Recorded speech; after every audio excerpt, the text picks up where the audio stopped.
Hello.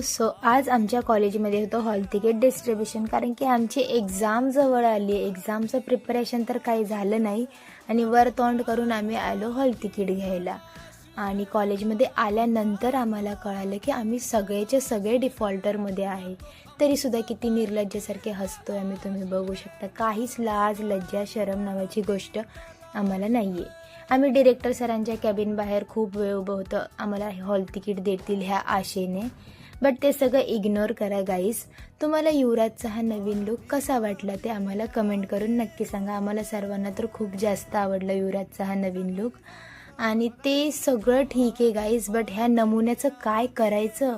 मी तुम्हाला आधीसुद्धा माझ्या ब्लॉगमध्ये बोललेली, हा असा नमुना आहे जो कधीच सुधरू शकत नाही. बघू शकता सगळेजण उभे आहेत आणि ही एकटीच खाली बसली. ती स्वतःची तर काही इज्जत ठेवत नाही, त्याच्यासोबत ती आमचीसुद्धा इज्जत घालवते. काहीतरी मला उपाय प्लीज कमेंटमध्ये सांगा की काय करायचं ह्या नमुन्याचं आम्ही.